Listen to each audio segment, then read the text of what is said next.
The secret to rising up early. In order to rise up early, one must go to bed early.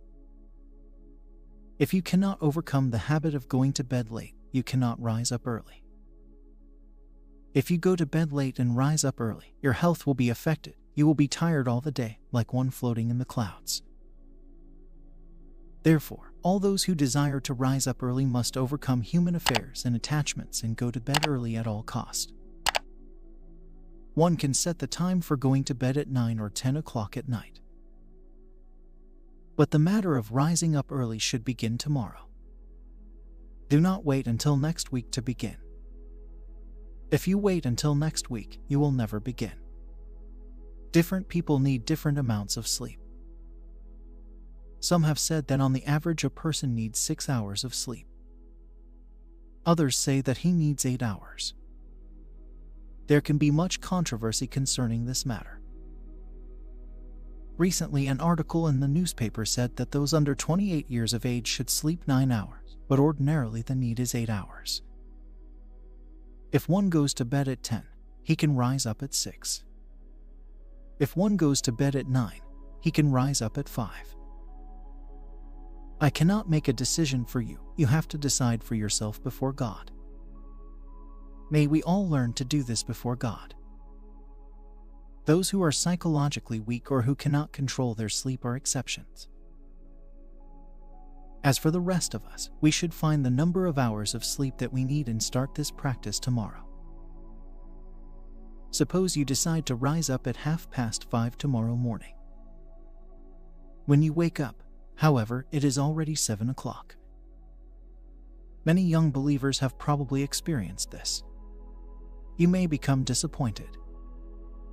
The best thing is to instruct your servant or someone else to wake you up in the morning. You may also spend $1 or $2 to buy an alarm clock and put it beside your bed. You can also pray that the Lord would wake you up at the assigned hour.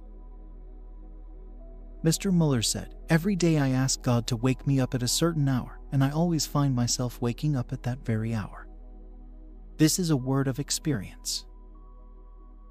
Every morning when we wake up, we have to get out of our bed immediately. We should not wait 5 minutes before getting out of bed. If we do, we will not be able to get out. Proverbs 6 verse 9 to 11 says, "How long wilt thou sleep, O sluggard? When wilt thou arise out of thy sleep? Yet a little sleep, a little slumber, a little folding of the hands to sleep. So shall thy poverty come as one that travelleth, and thy want as an armed man. Is this not the condition of many people? If we sleep a little and slumber a little, we will rise up the same time as we did before." The bed is not the place to contemplate. The place to contemplate is the study room. The bed is not the place to read books. The place to read is the reading room. The bed is not the place to plan our business. The place to plan our business is the office. Proverbs 26:14 says, "As the door turneth upon his hinges, so doth the slothful upon his bed." No matter how much the door turns, it cannot move away from the hinges. The same is true with a slothful person on his bed. May the Lord be gracious to us so that we will not be slothful, turning around on the bed all the time yet never being able to get out. In the beginning, when we start rising up early, our head may ache, our feet may be weak, and we may be drowsy all day and walk with unsteady steps. But after 4 or 5 days, all these will pass away. But we should not think that we are strong. After a few days, we will find that we cannot make it, and we will realize that we are very vulnerable in the matter of sleep. As men of God, we often do not persevere in many things. We are weak and without perseverance. Some have asked why they cannot persevere. I would ask if they persevere in everything except the matter of early rising. I am afraid that some people do not persevere in anything. No wonder they cannot persevere in early rising. Some people cannot be persistent in anything. No wonder they cannot be persistent in the matter of rising up early. Many people cannot control themselves in many things. No wonder they cannot control themselves in the matter of rising up early.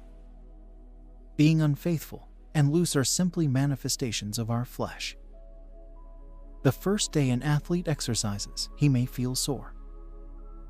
The second day he exercises, he still may feel sore. But after a week, he will not feel sore anymore. The same is true with rising up early. As long as we develop this habit, we will not find it difficult anymore. I remember the first year after I became a Christian. I went to see a missionary who asked if I had read through the whole Bible from Genesis to Revelation. I read by skipping from one book to another and could therefore only answer no. She then asked if I had read through the New Testament. I said no. She then asked me what time I rose up in the morning, and I answered 6 o'clock. She said, "You are 19 years old now, and I am over 50 years old. For the past 30 years or more until now, I have been rising up at 4 o'clock every morning." I asked how she could do this. She said, "If you exercise yourself enough, your body will spontaneously behave a certain way." She went on to say, "If you rise up late, the manna will all melt away." Mr. Muller also benefited greatly during his life by rising up early. Once he traveled to another place and lived in a brother's home. He rose at 6 o'clock, but the other brother rose earlier than he did. He wondered and asked why the other brother would rise so early. The brother answered, "The book of Leviticus says that one cannot offer the dung of the sacrifices on the altar. I cannot offer my dung hour to God." From that day, Mr. Muller prayed to have the strength to do the same. He agreed that if a young Christian does not rise early in the morning, he cannot grow. Recently, I read from a book some words written by Mr. Andrew Murray. He said that he once read that a person must first receive the Lord, second, he must be filled with the Holy Spirit, and third, he must rise up early every morning. When he first read this, he thought the 3 points were unrelated. But later he realized that they were not unrelated at all. If a person is to have a sustained experience of the first and second points, he must rise up early. Otherwise, he will not enjoy what he has obtained through the first and second points. Brothers and sisters, I will stop here. Now is the time for you to test if you can control yourselves. How great is your faith? How great is your consecration? And how great is your self-denial? If you pray for the Lord's blessing, beginning tomorrow, you will see that the Lord will readily help you. In the morning, you should spend at least half an hour to touch the Lord. You can spend as much as an hour or even 2 to 3 hours. If you do this, you may not have a whirlwind of joy every day, but you will surely experience a peaceful sky every day.